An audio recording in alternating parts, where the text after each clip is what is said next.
Hey there, how you doing? I'm Jimmy, we're making it work. We're about to do a review on what's called the Garvee oil drain system, made for trucks and vehicles that you can't lift. Slide it underneath, do your oil change, don't make a mess. There it is right there. Let's go ahead and get it out of the box, get it set up, see what it looks like, then we'll put it to use. Stay tuned. Let's go ahead and get this thing out of the box. It's pretty heavy. I did carry this by myself, it's not that heavy, but it is pretty heavy. Let's just say my wife couldn't bring it in when the delivery driver brought it. See how well it's packaged, make sure it's not damaged. It's even a little bigger than I thought it might be. One of the things I like about these systems, the way this is screened, oil will drop into it, you can put your filter on it, put your drain plug on it, and they don't fall through the holes, but the oil will. So it's real easy to keep your tools organized if you're working out on the floor or out in a parking lot, or if you're doing mobile service, or if you have a fleet of vehicles that you maintain yourself.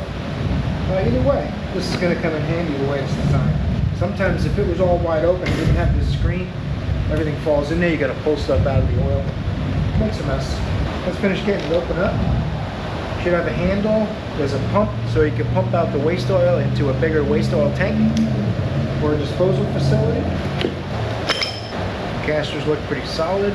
Urethane wheels, it looks like. Should hold up well in the oil, we will see. These are the non-steering wheels. It's like a, it's a plastic wheel and a very hard rubber or urethane tire. It's definitely separate. I can pull a little gap. Oh, that's cool. Comes with a handle. I'm going to assume this is the pump. Ooh, there's some goodies. Got hoses and fittings. Teflon tape.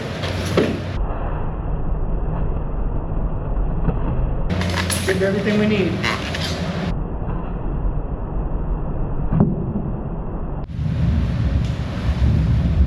It's a pretty substantial pump. Clamps and hardware.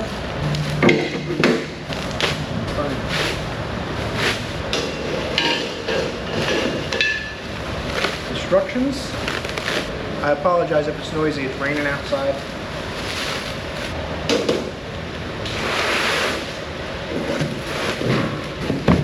We'll put all our debris away. Got a weld around here. A little bit of slag. That's a little sloppy. It's not going to hurt anything.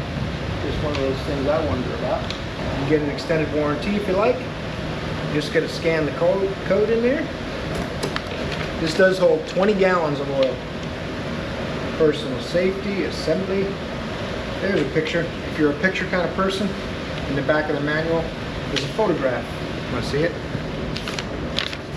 In the back of the manual is a photograph if you work by picture like I do.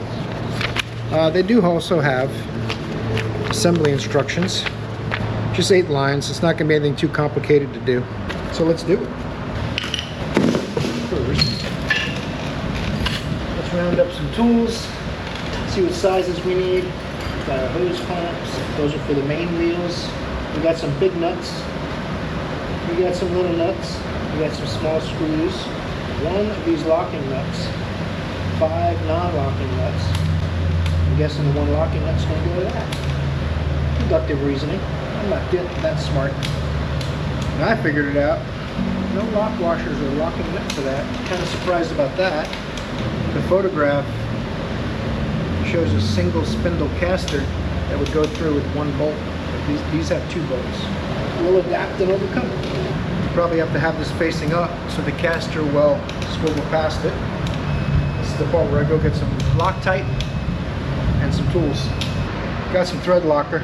Put it on all these bolts because they're going to come loose otherwise. Instructions are kind of lacking, and I'm surprised that they don't have all locking nuts for these, but other than that, so far it looks pretty good. Doesn't take a lot, just a little dab will do you.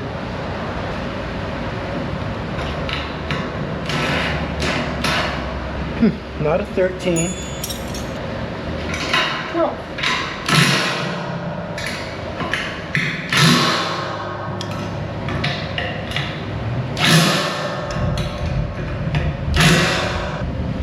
a good sign. The hardware didn't break. I built some of these things from overseas, and a little impact gun will break the hardware sometimes. So I'm happy that that didn't happen. It's a good sign.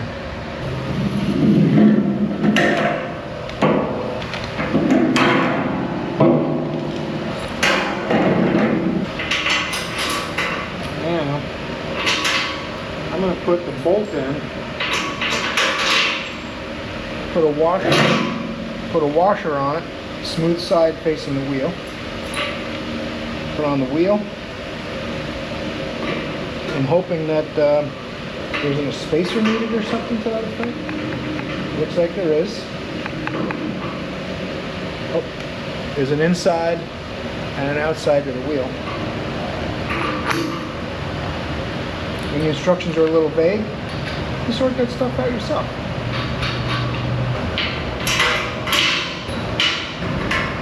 A little sloppy, but I'm guessing if you snug it up just right, it'll be fine.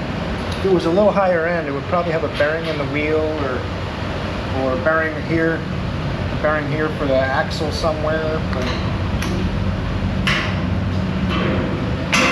I do have to get some larger tools. Looks like about 19 millimeter for those. And then it would be mobile.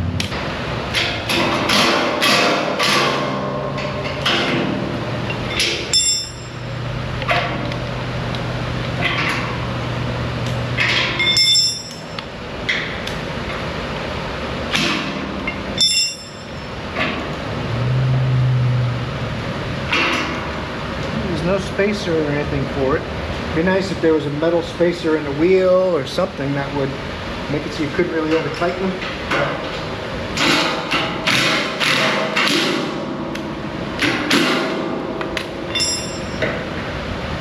That means you have to keep an eye on that once in a while and check it. But they are lock nuts, so it should be okay until things start to wear out a little bit. Depends on how much use. We're going to use it in the shop, and we're going to see how it holds up. And we'll do updates and things like that over time. Now,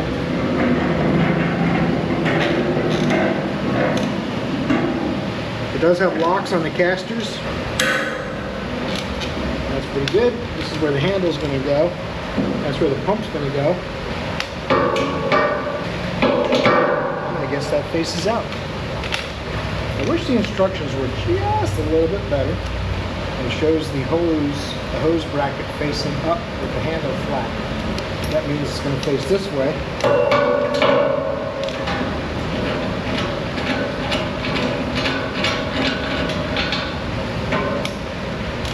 That'll be the resting position, I suppose. Laid flat will be to push it under a vehicle.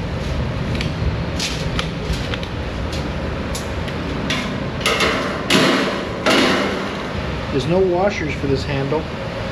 To really make this nice, get yourself a washer to put on each side between the handle and the tray, so that it takes up some of the slop. Because when it's tight, it's going to be a little sloppy. But it's not going to hurt it keep it from working. Just something to note.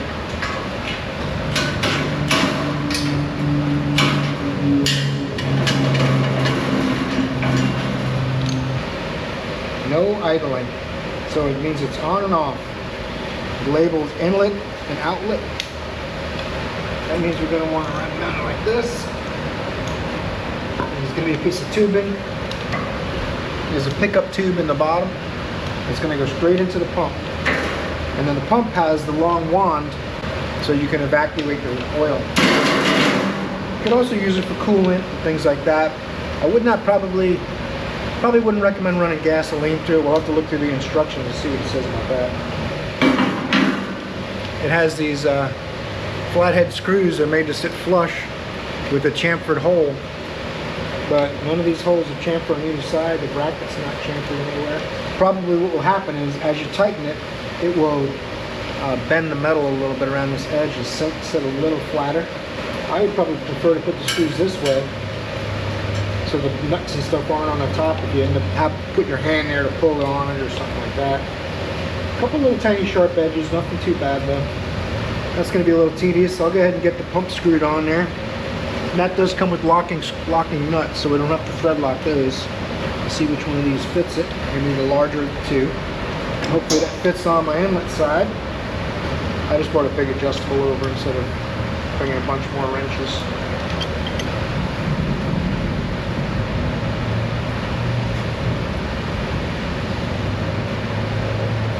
Has oil in it, that means they tested it. That's good. Threads match. I have some of my own Teflon tape. I'll put this in storage and grab that. I always go around twice. You can also use thread sealant putties. And I also, if it's going to turn this way, that's how I wrap the Teflon tape around, so that the open piece will be facing the way that you can tighten it up without unwinding it. Oh, that's probably not good. I did not feel any resistance whatsoever when I tighten this. It should be like a pipe thread, and as you tighten it, it stops. Maybe I need the O-ring that was on that, but there's no O-ring seat on here. Mount pump fixator, already fixed the electric pump. Mount the whole pump onto the right position with screws and nuts. Connect one end of connecting pipe 17 to electric pump via elbow 18. Connect the other end to the reservoir. Number 3, fasten both ends with clamps. This shows the pump motor facing this way, but then inlet and outlet would be backwards. If this is the outlet, and this is the inlet, it has to face this way, but the instructions show it this way. And then the switch would be in the back. It has to go this way. Right? I'm not imaginary, right? You see the instructions. Shows the motor facing the other way, or pump facing the other way. But that's not correct. That's kind of strange. Let me figure this out, and I will let you know when we get back what I came up with. I might just need tons of that tape, because honestly, I shouldn't go all the way in like that. Maybe this one goes in here? Yeah, this is a pipe thread. It has a nice taper to it, but if this goes on there, this is getting tight before it's done. Alright, we'll figure it out and I'll show you guys when we come back, because I don't want you to be bored waiting.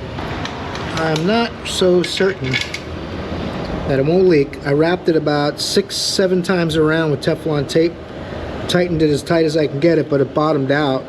So this is pipe thread and this doesn't seem to be. We're going to try it, see if it leaks or not. I fully expect it to leak and have to take it back apart and get a proper pipe fitting. We're going to find out. Also, I'm not too crazy about these flathead screws and going into a bracket that's not chamfered. I could cut it myself. I have the bits for it, but I'll build it the way it came out of the box, and we'll see.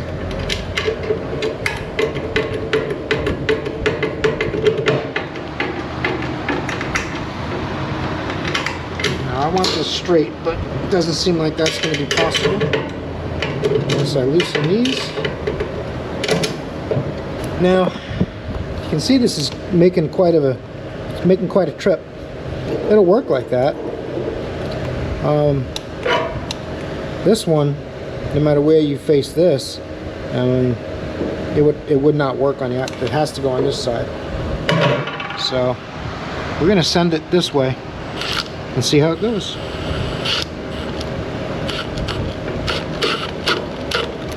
$7mm on the clamps.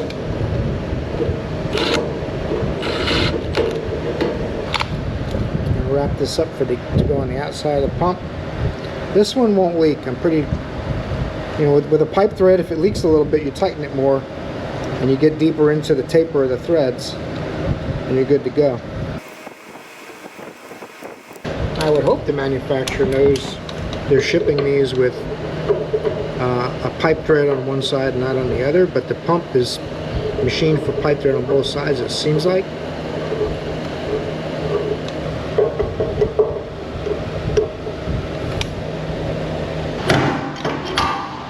Good. Pretty interesting the way that is. It's very strange. Even the picarature shows the pump facing the other way, and it shows a longer piece of hose that's kind of looped behind to get to the pickup. But then they give you a short piece of hose, and it says inlet and outlet, so it flows this way, right? It's designed to empty that, not fill it. So if it faces the other way, we haven't used it yet. Maybe it will perform better than the assembly went. I'm not too crazy about the sloppiness. There should be some type of a bush in this handle so it fits the brackets and doesn't wobble too much like that. Although its only purpose is going to be to roll it around. There's no real place to put the extension cord, which I guess you could hook it to this somehow or another with a reusable zip tie that you can open and close to remove it to empty it. You probably do at least a couple oil changes without emptying it, unless you're doing really big trucks like semis and stuff. This is probably made for 1 ton and up trucks. It'll work on anything you can't quite lift all the way. If you do oil changes in your garage, you can only lift the car a few feet. This is a good oil drain. And after a few oil changes, you can pump it out with this. As long as the pump works, we're gonna have to keep an eye and see if this fitting leaks and get another fitting if it does. So let's see how it does. I got a fitting to see if I can get that low pro oil drain to stop leaking. So I put this together now, trying to finish this video. I put this together about 3 weeks ago. I've been waiting for a truck we couldn't lift to do an oil change on it and show you how well it works. Obviously you can drain oil into the entire screen here. That's a tank. And the screen is so that the drain plug and the filter don't fall into the drain. And then you pump it out with the pump. So what I'm gonna do is, we're going to put some water in it, and I'll show you how it evacuates the fluid. All you need is a 110 volt outlet. It's going to be oil or transmission fluid. You shouldn't really, I don't think they recommend this pump for gasoline and that kind of thing, but obviously water isn't going to hurt anything. So we will put some water in it. I'll show you how it goes. Plus this way while I'm running it, I don't have to go out to the oil drain in the back with it and stuff, but we have a big 500-gallon tank we put our waste oil in. We'll put some water in this thing and we'll run it. Plugged into my extension cord / fan.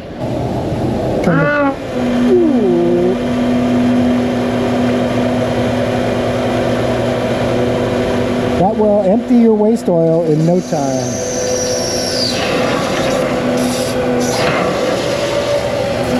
Stuck in air a little bit.